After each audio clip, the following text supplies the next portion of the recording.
All right, here we are. Yesterday we learned from this speech that the Lubavitcher Rebbe gave in 1992 on this week's Torah portion about Abraham. And the Rebbe asked the question, the Torah is alive. The Torah is a teaching. The Torah is instructing us with its every word and every idea how to live our lives, the attitude we should have, the deeds we should do, the goals we should set. That's the Torah. The Torah is from the language of hora'ah, teaching. So all these stories about Abraham, they all happened before the Torah was given, right? Abraham lived about 400 years before the Torah was given. The Torah the Jews got out of Egypt, something 400, 450 years before the Torah was given. So, and of course, this is part of the Torah, right? Part of the Torah. So the Rebbe says, okay, good, we're reading, it's part of the Torah, it's very good. But what is this coming and teaching us about receiving the Torah? The whole idea of Abraham was a preparation for the Torah. It says that Abraham began 2,000 years of Torah. You ever heard that before? It says up to Abraham. Abraham was born about 2,000 years after the world was created. So the first 2,000 years, it says, was confusion, tohu. The second 2,000 years, beginning with Abraham, was Torah. Was the Torah. And the third 2,000 years, 6,000 years, the third 2,000 years was around the time of the destruction of the temple. That's the 2,000 years of Moshiach. Pretty interesting. These coming, Moshiach, of course, will come and build the third temple and etc. Okay, but now we're not talking about that. We're talking about now, Abraham was a preparation for the Torah. Says the Rebbe, how does that figure out? How is Abraham the preparation for the Torah? I mean, and even if he was preparation for the Torah, very good, but we already got the Torah. We already have the Torah. What do we have to keep preparing for? What are we preparing for? Right? I mean, I'm just giving the example now. The Rebbe didn't give this example. It's like a person, every day he puts on a tuxedo and what are you doing? I'm getting ready for the marriage. I'm getting married. Who are you getting married to? Says, my wife. What are you talking about? You got married 40 years ago. You have children. You have grandchildren. So yeah, but I'm getting ready. Every day I'm getting ready for that. It's totally unnecessary. What are you doing that for? Right? The same thing is this. What are we getting ready for receiving the Torah? The Torah is like our marriage to God. That already happened. We already received the Torah. Why do we have to read this? What's the lesson that we can learn from talking about Abraham now receiving the Torah? So it says, one second, let me find this where we were. Here we go. Oh. So it says that's coming to tell us that Lech Lecha is a preparation for the Torah. This is because we can't say this is just for people who haven't really received the Torah yet. We can't say, maybe it's talking about people that haven't really received the Torah, maybe let's say non-religious people or even religious people that, didn't really take the Torah seriously. It says, no, we can't say that. When God gave the Torah, it says everyone's souls jumped out of their bodies. That happened to us also.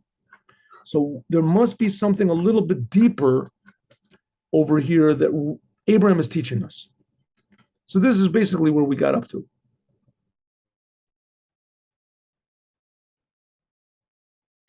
Yeshlomo, we can say that the explanation is like this. This is self-understood. Since Matan Torah is every day, and especially it is every year. When is every year? The holiday of Shavuot, we receive the Torah. And when we read in the Torah, Parshat Yitro, Parshat Etchanan, that's when it's told the story of receiving the Torah. And it happens every year, but in a higher way. Because the whole point of life is that constantly things are elevated. Everything is built on what was before. Ideally, like a human being, right? A human being has experience. The more experience you have, the more, say, mature or progressive you are, productive you are. In Judaism, old people are considered to be more valuable in a lot of ways than young people because they have experience, and experience is precious. And experience it gives wisdom, right? Young people have energy; they don't know what to do with it. They have to be directed properly. Until the Chadashim Mamish. Therefore, every year, every day, the Torah has to be brand new in your eyes. That's what it says. That's stressed by the whole thing of Lech Lecha, going. The preparation for giving of the Torah. That a person always has to be going in truth. Higher levels of being honest and true. That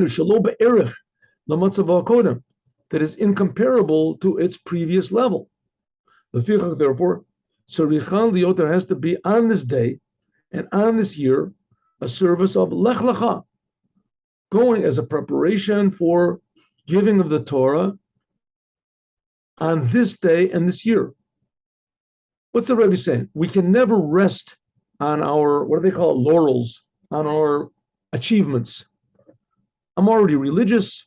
I do the Torah. I do the commandments. Leave me alone. That's it. I've reached this. If that's your level, then you're in trouble. The Torah has put you into a coffin. The Torah has, how do you say, killed you. Huh? You have your life, and that's it. You're going to keep doing the same thing all the time. True, you have the commandments, yes. True, the Shabbat is the same Shabbat. True, you could even eat the same thing every day. Yes, that's true. It's all kosher. But your attitude has to improve. Your happiness has to improve. Your desire to help others. You know how much problems there are in the world. You know how many Jews there are in the world that don't know about Judaism? How many people need a smile? How many people need a good morning? How many people need just to see somebody walking down the street that's thinking positively, thinking words of Torah, right? The world has to be fixed up. Constantly, a person has to accept more and more responsibility and ability on himself. I can do it. And if you can't do it, well, start and God will help you. A person has to always be moving to learn more Torah, to repeat the Torah that he knows already, to improve the commandments that he does, to have a more genuine relationship with his children, with his wife, with his friends, each one according to with his brothers, his sisters. Like it's expressed also in the words of the rabbis, we said, when the Jewish people received the Torah, their souls jumped out of their bodies. Every word of God, because it was God speaking over here. The Creator was speaking. Well, the Achre called Dibor, and after God spoke every word and their souls jumped out of their bodies, so, that's not what God wants, that people's souls should jump out of their bodies. So receiving the Torah was a punishment. Everybody died. It says, no, God horid tal, that God brought down dew, D-E-W, she'atid lachayot bo'et hametim, that God is going to enliven the dead. And God enlivened, put the souls back into the Jews whose souls jumped out of their bodies because of the revelation of Mount Sinai. This dew is the dew of Torah, called Tal Torah.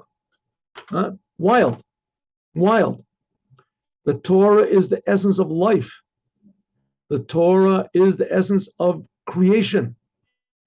The creation is pretty much dead. The Jewish people are not supposed to be dead. People are not supposed to be dead. The Torah has the dew that enlivens them. The Torah is the blueprint of the creation.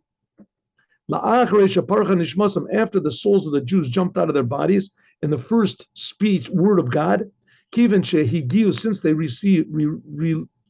reached this level of completion and service of their soul and their body, so the soul left the body. There's nothing more to do. That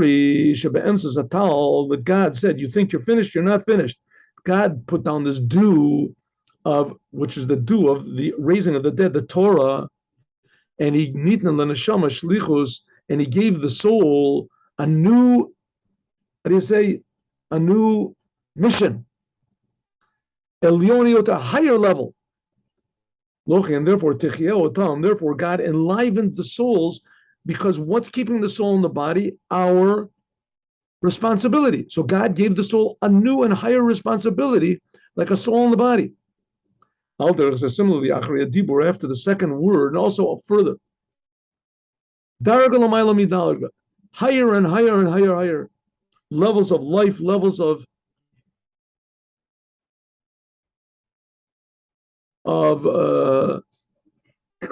obligation to this world to fix up. The Hosif de Hachaziron, that God returned the souls. How did he return them? Because of the dew of the Torah that's going to enliven all the dead. Imagine that. You know how many dead Jews there are? I mean, a lot more. There's these people that say, there's more people alive now than people that died. That's really ridiculous. I mean, it's certainly not true. Definitely not true. There's a lot more people that died than are alive now, right? We're talking about the 3,000 years of dead people. If from the beginning of the creation of the world, 5,000 years of dead people. If you're like the scientists, it's like 5 million, all these Cro-Magnon men will stand the Piltdown men will, fight it out with the what is it called? The Cro-Magnon, the Piltdown men. Anyway, in any case, all of the dead are going to enliven. It's a question of non-Jews will be enlivened from the dead. Who needs to come back to life, to stay up in heaven? I said, nevertheless, we don't understand how important this physical world is, because this physical world has responsibility. In heaven, there's no responsibility. You just sit there like an old folks home and they bring you, hot coffee or hot cocoa or whatever. Another level of revelation. This world is going to, this world, the goal is to reveal true godliness here. The dead will come back to life. This is what's called the new Torah. What does it mean, the new Torah? The new Torah means we'll feel the godliness of the Torah, not like now. Now you can have all these weird religions and things that twist around the Torah and they contort it that say that the Torah supports idolatry, or that's ridiculous. I mean, it's really, in the future, it'll be a new Torah that no one will be able to distort and contort and detour and whatever, deform. We'll feel the godliness in the Torah. We'll feel the responsibility of every Jew to God that is demanded from us, that's calling to us from the Torah. Okay, so that's the idea of Lech Lecha. Constantly going, Lech Lecha means to go. Constantly going higher, less and less egotism, less and less mistakes, more and more godliness, truth. But Yeshlom, we can say even in a deeper way, that it's constantly necessary, even after the giving of the Torah, ba'avodat lech lecha, we always have to do lech lecha, not just as an aspect of the Torah. Eino rak mishum shetzarich liyot, it's not just a preparation to get to a higher level of the Torah, but lech lecha, we reach the etzem inyan ashlim u'shamatan Torah. That if the Torah causes you to move more, it's not just that you receive the Torah and you do the commandments better. It means that it makes you more of a human being. That you're more, how do you say, in the world. The world doesn't get you down, get you angry, get you depressed, get you this. Even more, you have the ability to transform the world and yourself. Lech lecha means you use the Torah in order to it doesn't only give you levels of appreciation of the Torah. You can use the power of the Torah to improve yourself and the whole entire world constantly. Yuvan, let's understand this, a question which is similar, Mesupar, which is in our Torah portion regarding Halicha v'Knisas Avram, of going Abraham to the land of Israel. Eretz Asher Areka, the land which I show you. Haftachat Eretz Israel, the promise of the land of Israel, which was given by means of God to Abraham and his offspring. Kavan since She'inyan Parshatenu, our whole Torah portion of going of Abraham to the land of Israel, and Atinat Israel, and giving the land of Israel to him and his offspring. And it's very interesting. You see the prophet Isaiah, and he's all got a lot of these very difficult, very harsh prophecies to the Jewish people. The Jewish people they're angering God, and God's going to take it out on them. And he destroyed the first temple, he destroyed the second temple. But it always stresses, I'm going to bring all the Jews back to the land of Israel, which means that there has to remain the clear definition of what is a Jew and a clear definition of what is the land of Israel. And these are two things that the Jews have always, well, listen, the land of Israel only recently, but the Jews have always tried to sort of get out of this and shirk it, right? Shirk it. And no matter what the Jewish people have tried to mold in with others, but only recently as the Jewish people tried to actually change the definition of what is a Jew and also change the boundaries of the land of Israel. To try to say we can give away parts of the land of Israel for peace or whatever, because the main thing is just to get along and have a good time, intermarry. And the same thing, we can change the boundaries of what is a Jew. Well, that's not right. For some strange, unexplainable reason, and you figure that after 2,000 years of, persecution, actually it's 4,000 years, started from the time of Abraham, that the Jews would just say, okay, enough of this business, enough of this, forget about the land of Israel, who cares, forget about the circumcision, we'll just be like everybody else, right? And to a certain degree, that's what they did in Russia. They were forced to do it, but it always pops up to the surface.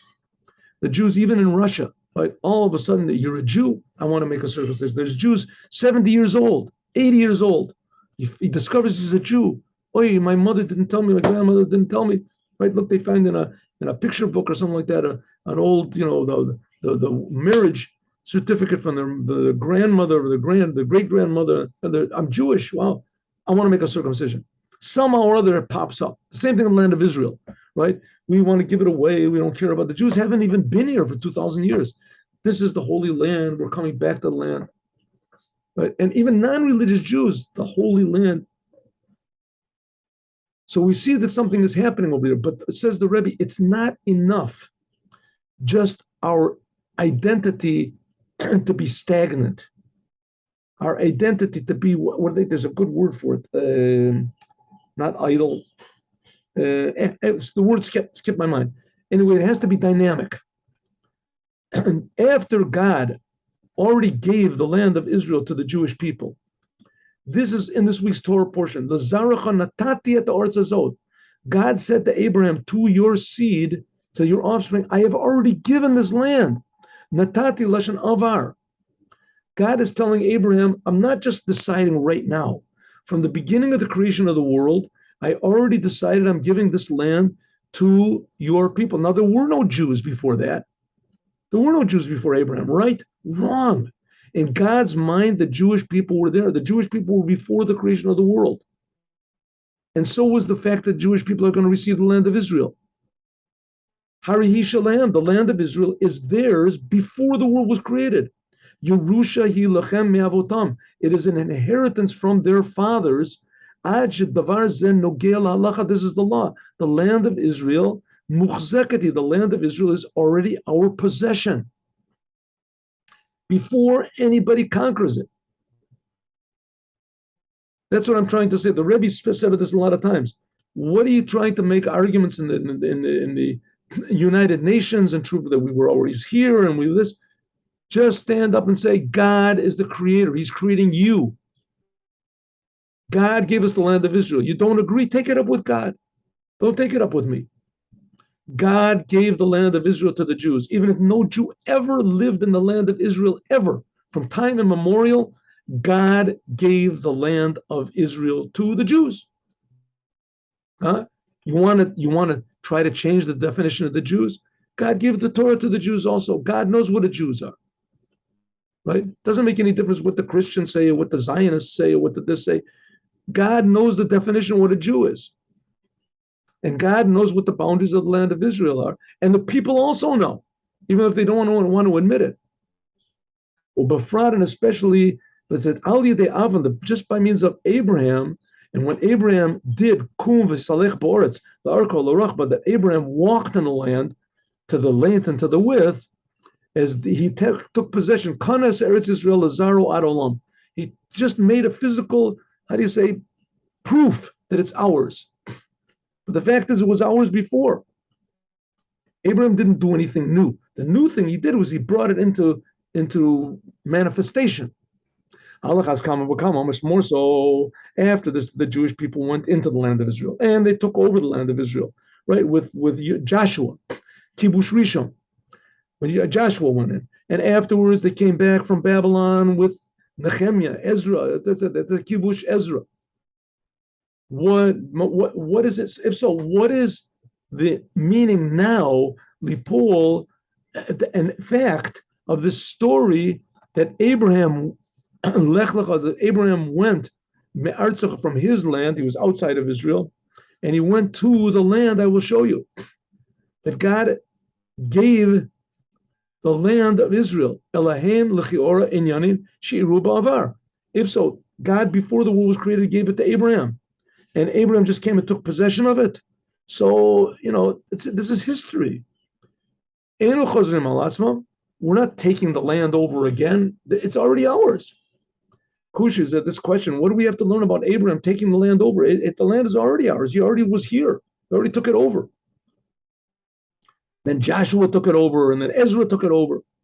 This question is even more in the last generations of exile. But during the Rishon, in the first generations of exile, Nitan Hayala Teretz, we could say that the Inyan of Lech Lecha Me'artzecha El Eretz Asher Areka. This is relevant to the Nogea service of Ruchnis, spiritual. What we say, Lech Lecha Artzecha means a Jew that's found in Russia, a Jew that's found in America, as he has to make wherever he is a holy land. La'afoch et chutz la'aretz to change it to the Holy Land. Right? Listen, the whole world is made by God.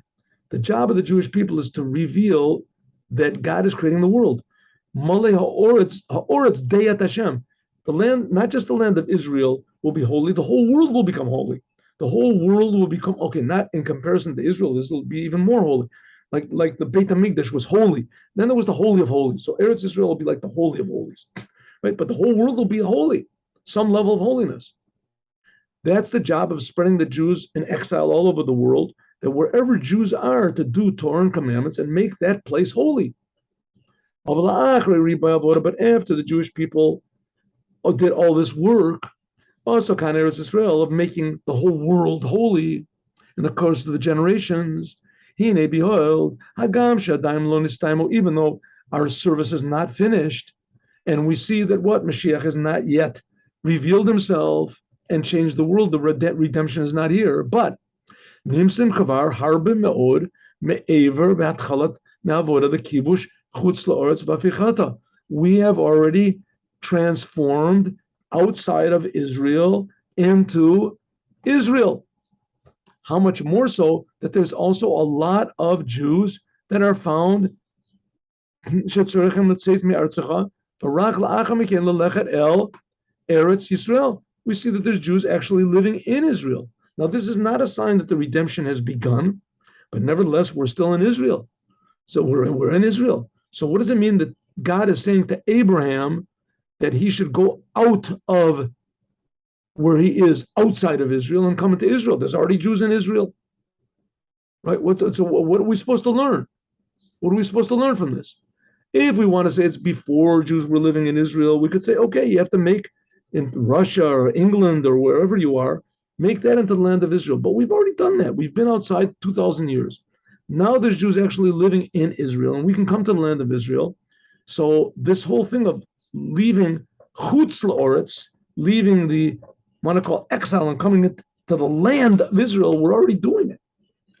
We're already doing it. So, okay, leave Abraham out of the picture, right? Says the Rebbe, no.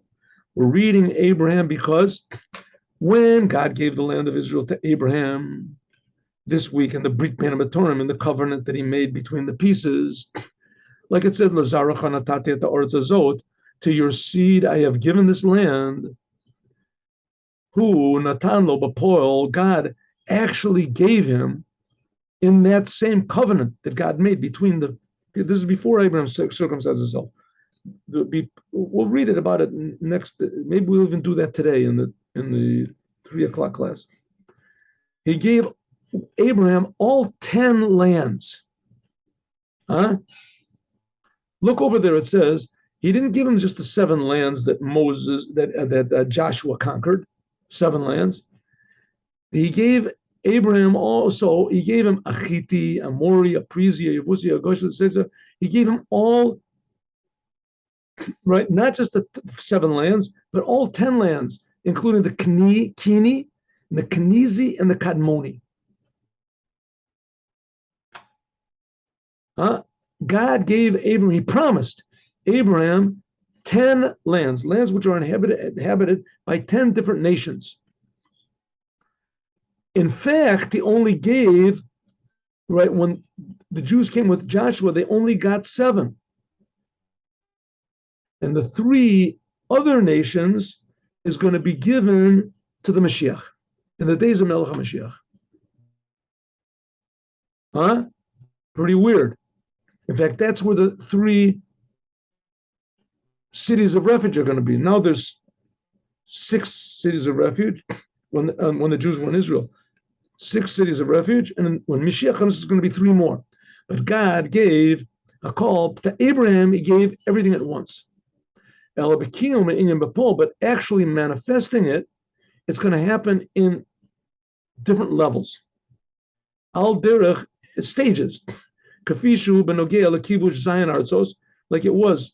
Joshua conquered the 7 lands. Shaloya zem miyad. It wasn't also. This was not at the time of Abraham. This was after time. God promised all 10 lands to Abraham. 7 of them happened 400, whatever is 500 years later when Joshua came into the land of Israel. 7 of them.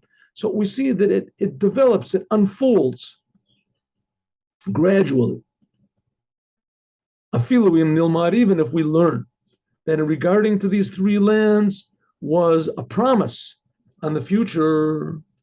And in fact, God only gave to the Jewish people 7 lands, and the 3 Ashtosha are going to be given in the future.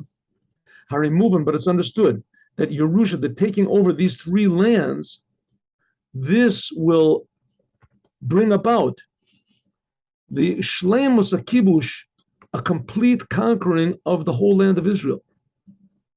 Gam Zion Aratzos, also the 7 lands.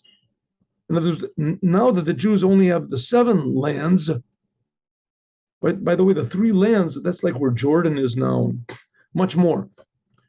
And by the way, these 3 lands, the non-Jews will give it to us from their own free will. You're going to see there. It says, when we get these other 3 lands, now we only have 7. When we get the other 3 to bring it up to the 10 that God promised to Abraham, when we get the other 3, that will bring completion even to the 7 that we have.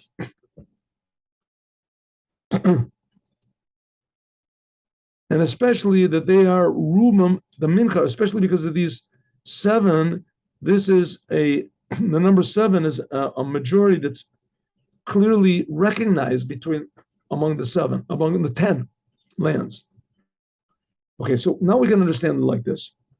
Shebizman hazeh, that now, afilu b'zman Yoshua, even in the time of Joshua, in the time of the first temple, in the time of Ezra, second temple, when the Jewish people held onto the land of Israel, they only held on to 7 lands. Below Gimel Artzos, and they didn't get these other 3 that brings up the number to 10. They didn't get the Kini and the Kenizi and the Kadmoni. Like it's relevant to law also, and then Ari Miklat, like we said before about the cities of refuge. Like the Rambam brings, that in the time when all the Jews were in Israel, they had 6 cities of refuge. 3 of them Moses had on the other side of the Jordan. And 3 Joshua made, that's what Moses did before they went into Israel. And 3 Joshua made when they went into the land of Israel. And in the days of the Melech HaMashiach, they'll be adding on 3 more lands to these 6. Heichen, well, to these, 3 more cities of refuge to these 6. Where will they be added on? These 3 more, so there'll be 9 cities of refuge. Where will they be added on? In the Kini and the Kenizi and the Kadmoni. Until then, they'll be lacking in the completion of our conquering of the land of Israel, even in the seven lands. Al derech, like it is regarding to the land of Israel itself. Similarly, it is also the Jewish people that live in Israel. Even after Joshua took over the land, nevertheless, lo haya b'kol hazmanim matzav shel kol yoshvei aleh. It was never really all of the Jews on the land of Israel. That this depends on the keeping of the Jubilee, the Yovel. The Yovel, the 50th year, when all the slaves go free and all the lands go back, this is only when all the Jews live in the land of Israel. And even more, even when all the people are living on the land of Israel, there's also different levels. Even though that according to the law, as far as the Jubilee year goes, when all the Jews are living on the land of Israel is when all the Jews in that generation, like for instance, the time of Joshua and most of the time of the first temple. In the second temple, it wasn't there, right? It was only a very small amount of time that there were all the Jews living in the land of Israel. But in the future, when all of the Jews will come back to Israel, in addition to the 10 tribes that are going to come back somehow or other, that they were somehow or other sent to exile on the other side of the Sambation River. Huh? Ever heard that story before? There's Midrash talks about it, etc. All the Jews are going to come back. Gam b'nei Yisrael, all, not only that, all the Jews from all of the generations, the dead will rise up. Then there will be really all the Jews will live in the land of Israel. Then we'll get all the 10 lands. Then will be even more completion than it was when all the Jews were living on it in the first temple, when there was a Jubilee. So that's the ideal of Abraham. Lech lecha la'artzecha means that we still have to bring all of the Jews to the land of Israel. What about all the Jews that aren't alive? We have to bring them also. And even more, the land of Israel has never really been complete. God has to give us 3 more lands. Melech HaMashiach is going to make that happen. So we see that the message of Abraham, Lech Lecha, the goal is infinitely more real and more unlimited and beautiful than we can possibly imagine. And nevertheless, it is accessible. That's our goal. That's what we should be thinking big. This will come with Mashiach. That's why we need Mashiach now. Now let's learn we'll continue tomorrow, God willing. Here we go.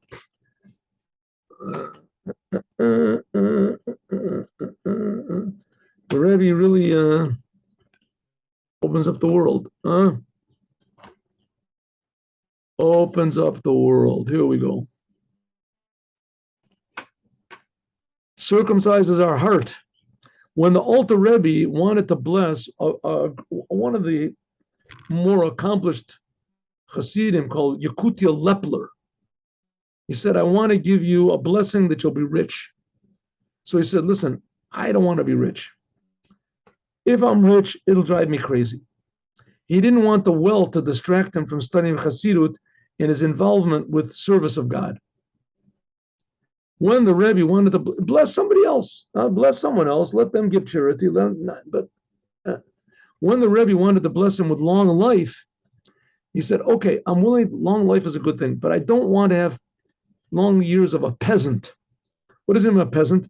A peasant wakes up, he's happy just to eat, just to have, to live. He said, these are people that have eyes they don't see, they have ears they don't hear. They don't perceive godliness and they don't hear godliness. I want to have long life, but not just physical life. If my life is also that I can increase in spirituality, then I'm willing to do it. Have a good day with Mashiach. Now, God willing, at 3:00, we'll learn the Chumash with some explanations. Yesterday, we learned about the 10 tests of Abraham. Have a good day. Shalom uvracha. God bless you all, and hope to see you.